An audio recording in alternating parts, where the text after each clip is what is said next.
नमस्कार मित्रांनो, स्वागत आहे सर्वांचं ॲग्रिकल्चर इंडिया ब्लॉग ह्या यूट्यूब चॅनलमध्ये. तर पहा मित्रांनो, ह्या व्हिडिओच्या माध्यमातून आज आपण खूप महत्त्वाची माहिती पाहणार आहे. तर आपण नक्की व्हिडिओ शेवटपर्यंत पहा. खूप छान सुंदर माहिती आपणास मिळेल. आणि मित्रांनो, आपण जर प्रथमच माझ्या चॅनलवरती नवीन असेल तर चॅनलला सबस्क्राईब करा, जेणेकरून खूप छान सुंदर माहितीचे व्हिडिओ असतात, नक्की आपल्याला मिळतील पाहायला. तर मित्रांनो पहा, आज आपला असा विषय आहे की डाळिंबाला जे आपण तणनाशक मारतो हे कोणत्या काळात मारलं पाहिजे आणि या संदर्भातली माहिती आहे. त्याच्यापासून आपला फायदा की तोटा होणार आहे हे पण आपण या व्हिडिओच्या माध्यमातून जाणून घेणार आहे. तर आपण व्हिडिओ नक्की शेवटपर्यंत पहा, खूप छान सुंदर माहिती आपल्याला मिळेल. तर पहा मित्रांनो, आजचा आपला विषय आहे डाळिंबाला तणनाशक कोणत्या काळात मारावे आणि कोणत्या काळात मारू नये या संदर्भातली माहिती आहे. तर त्याच्यापासून आपला खूप फायदा आणि तोटा, नुकसान या गोष्टी होणार आहेत, तर त्याच आपण जाणून घेणार आहे. तर मित्रांनो, आपल्याला जर डाळिंबाला जर तणनाशक मारायचं असेल तर मित्रांनो, ज्या वेळेस आपण पानगळ करतो, पानगळ केल्यापासून तर मित्रांनो बागाचं हार्वेस्टिंग होईपर्यंत मित्रांनो कुठल्याही प्रकारचं तणनाशक आपण आपल्या डाळिंबाला मारू नये, अन्यथा त्याचा खूप मोठा परिणाम आपल्या बागेवरती होऊ शकतो.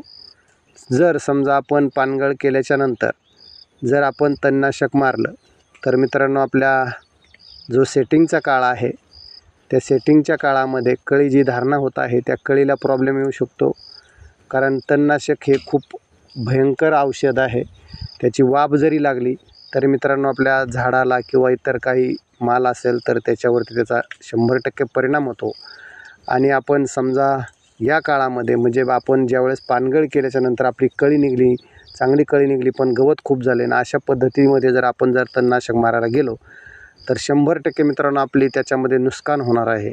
कारण आपल्या कळीलाही प्रॉब्लेम येऊ शकतो आणि बऱ्याचशा समस्यांना त्याचा प्रॉब्लेम येऊ शकतो. त्याच्यामुळे या काळामध्ये बिलकुल चुकूनही तणनाशक मित्रांनो मारू नका, अन्यथा खूप मोठा तोटा होऊ शकतो. दुसरी गोष्ट, ज्यावेळेस आपली फळांची धारणा झालेली आहे, ज्यावेळेस आपले बागाला फळे आहेत, समजा आता आपण बघू शकता पुढं बागेला या फळे आहेत पण बागेमध्ये खूप गवत आहे, मग अशा वेळेस जर आपण तणनाशक मारले तर ते खूप चुकीचं होऊ शकतं. त्याच्यामुळे काय होणार, तुमचे जे फळे आहेत त्याच्यावरती मित्रांनो स्पॉट येणार, डाग येणार, अनेक प्रकारचा रोग त्या फळांना तुमच्या मित्रांनो लागणार आहे.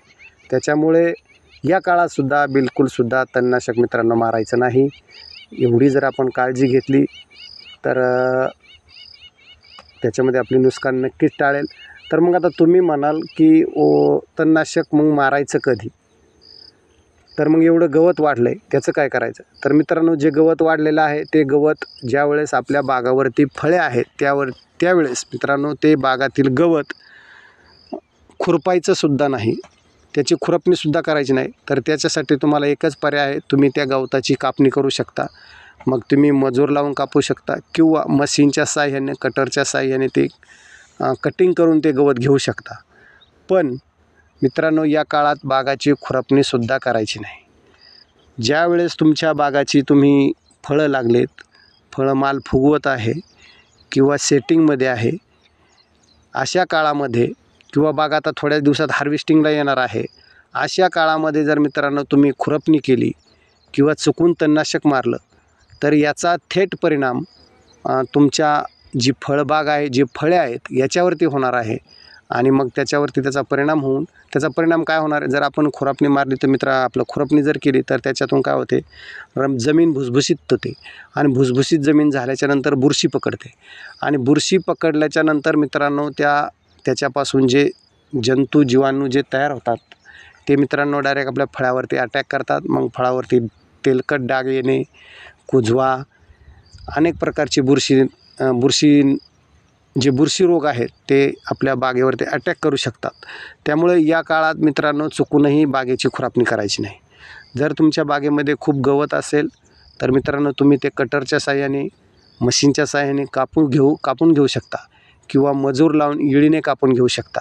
हे पर्याय तुमच्यासाठी आहे मित्रांनो. हा जर तुम्ही उपयोग केला तर त्याचा फायदा तुम्हाला 100% मित्रांनो होऊ शकतो. कुठल्याही प्रकारचे तुमच्या बागावरती बुरशी जमिनीमध्ये तयार होणार नाही आणि त्याचा परिणाम तुमच्या बागेवरती होणार नाही.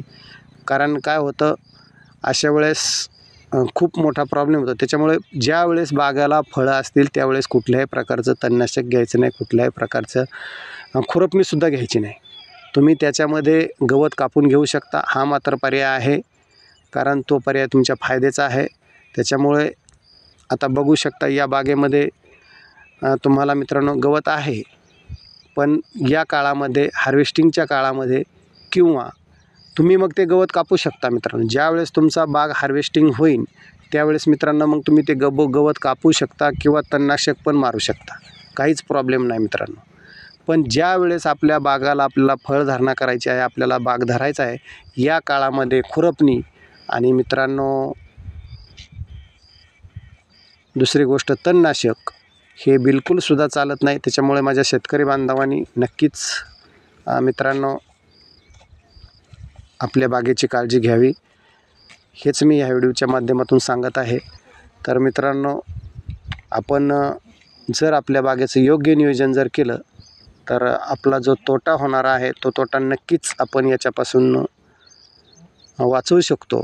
त्याच्यामुळे ह्या व्हिडिओच्या माध्यमातून मी हेच आपणास सांगत आहे की आपल्या धरलेल्या वेळेस बाग धरलेली असेल, पानगळ केलेली असेल, या काळात बिलकुलसुद्धा आपण तणनाशक आणि खुरपणी करू नये. तर मग तुम्ही म्हणाल की हे कधी करावे? तर मित्रांनो, ज्यावेळेस तुमची बाग हार्वेस्टिंग होईल त्यावेळेस मित्रांनो तुम्ही ते गवत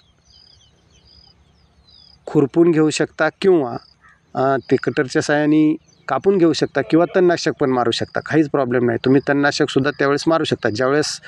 ज्यावेळेस बागावरती कुठल्याही प्रकारचं फळ नसेल आणि त्या फळ आपल्याला धरायचं नसेल किंवा त्या फळाचा आपल्याला काही फायदा करून घ्यायचा नसेल, तर त्यावेळेस मात्र तुम्ही मित्रांनो तुमच्या बागेला खुरपवू शकता किंवा तणनाशक मारू शकता, आणखीन काही पण करू शकता.